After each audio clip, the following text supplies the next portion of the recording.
문재인 대통령이 어제 국방부와 국가보훈처로부터 업무 보고를 받았습니다.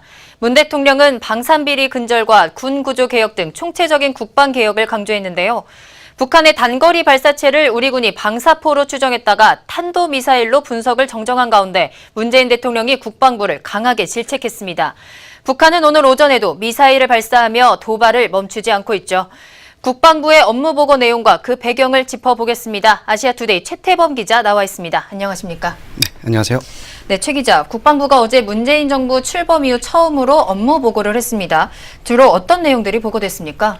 네, 이번 국방부 업무 보고에서는 크게 두 가지가 제시됐는데요. 네. 첫 번째가 우리 군 주도의 이 공세적인 전쟁 수행 개념을 정립하겠다는 것이고, 두 번째는 방위 사업 비리를 근절하기 위한 강력한 대책을 추진하겠다는 것입니다. 네.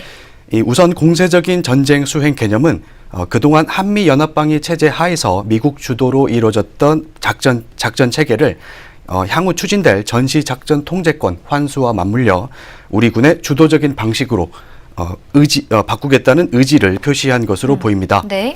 이를 위해서 국방부는 공세적 전쟁 수행에 필요한 부대 구조와 전력 구조, 지휘 체계 등 군 구조를 재설계한다는 계획이며 내년 상반기까지는 밑그림을 완성할 것이라는 입장을 밝혔습니다. 네, 그리고 방위 사업 비리 근절에 대한 내용도 있었죠. 네, 방산비리 근절 문제도 이번 업무 보고의 중요한 의제로 다뤄졌는데요. 네. 방산비리의 경우 이적 행위로 간주해 강력한 비리 근절 대책을 추진하고 작은 방산비리라도 완벽하게 차단할 수 있도록 예방 시스템과 불법 행위 감시 체계를 구축해 방산비리에 대해서는 엄정한 처벌이 가능하도록 관련 규정도 법제화한다는 계획입니다. 네, 어제 업무 보고 자리에서 문재인 대통령이 방산비리 문제를 강하게 비판했거든요. 어떤 지적들이 나왔습니까?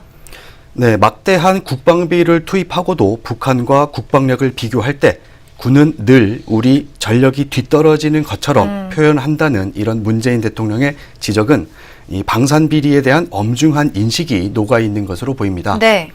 문 대통령은 대선 당시부터 방산비리를 적폐로 규정했고 취임 이후에도 반드시 근절해야 할 최우선 과제로 제시한 바 있는데요. 문 대통령은 어제 업무 보고에서 국방부 장관 차관 그리고 방위사업청장에게 세 사람이 연대 책임을 지고 직을 건다는 각오로 방산비리를 근절시켜 달라며 네. 특히 해외 무기의 도입 과정을 방산비리의 핵심 축으로 지적한 뒤 방산업체와 무기 중개상, 관련 군 퇴직자 등을 전수조사하라고 지시하고 네. 무기 획득 절차 관련자에 대한 신고제 도입이라는 특단의 대책도 제시했습니다. 네, 최근에 한국항공우주산업의 수리온 개발 비리에 대한 수사도 진행이 되고 있잖아요. 네, 그렇습니다. 네. 가장 최근에 검찰 수사가 진행되고 있는 것이 이 한국항공우주산업 카이의 한국형 기동 헬기 이 수리온 개발 사업을 둘러싼 방산비리 혐의입니다. 네. 박근혜 정부가 끝날 때까지 1년 반이 넘도록 이 별다른 수사를 하지 않았던 검찰이 갑자기 대대적인 수사에 착수했다는 점에서 네. 이 문재인 정부가 추진하는 방산비리 척결의 첫 신호탄이 될 것이라는 관측이 나오고 있습니다. 네. 이 검찰은 카이가 수리온 등을 개발해 군에 납품하는 과정에서 원가 조작을 통해 제품 가격을 부풀려 부당한 이익을 취했다는 혐의를 비롯해 주요 핵심 제품을 납품하는 과정에서 거액의 상품권을 군과 정치권 관계자에게 제공한 의혹 등을 들여다보고 있는 중입니다. 네, 다시 국방부 업무 얘기로 돌아와 보겠습니다. 그런데 또 문재인 대통령이 군을 향해서 강하게 질책했다는 것이 지난 노무현 전 대통령이 군을 작심하고 비판했던 것과 비슷하다라는 얘기도 나오더라고요. 네, 어제 문재인 대통령의 발언들을 보면 네. 군이 오로지 연합 방위 능력에 의지한다라는 말이나 어떻게 군을 신뢰하겠는가 등의 발언 수위가 상당히 높았는데요. 네. 이 모습이 11년 전인 2006년 12월 노무현 전 대통령이 민주평화통일자문회의 상임위원회 연설에서 군 장성들에게 부끄러운 줄 알아야 한다며 강도 높은 국방개혁을 주문했던 모습과 유사하다는 말이 나오고 있습니다. 네. 당시 노무현 전 대통령이 국방개혁법을 만들고 국방개혁 2020을 추진하며 군의 강력한 개혁 드라이브를 걸었던 만큼 문재인 대통령도 앞으로 국방개혁을 강하게 추진하지 않겠느냐는 이런 관측이 나오고 있습니다. 아무래도 이렇게 강한 톤으로 질책을 했던 건 아까 앞에서도 제가 잠깐 얘기했지만 얼마 전에 북한에 발사한 탄도미사일을 군이 잘못 측정을 했던 경우가 있었거든요. 그것 때문인 거겠죠? 네, 이 문 대통령은 군의 개혁을 계속 강조해 왔지만 네. 이 생각했던 것만큼 과감한 개혁이 이루어지지 않아 이번에 작심 발언으로 일종의 마지막 경고를 날렸다는 분석도 나오고 있습니다. 네. 이 여기에 추가로 문 대통령의 발언을 제가 판단하기에는 최근 청와대와 국방부의 엇박자로 인해 논란이 됐던 상황을 불식시키려는 의도도 있는 것으로 볼 수 있습니다. 네. 이 북한이 오늘 말고 이 사흘 전에 발사한 탄도미사일의 경우 발사 직후 미국 태평양 사령부는 이 단거리 탄도미사일로 규정을 했는데요.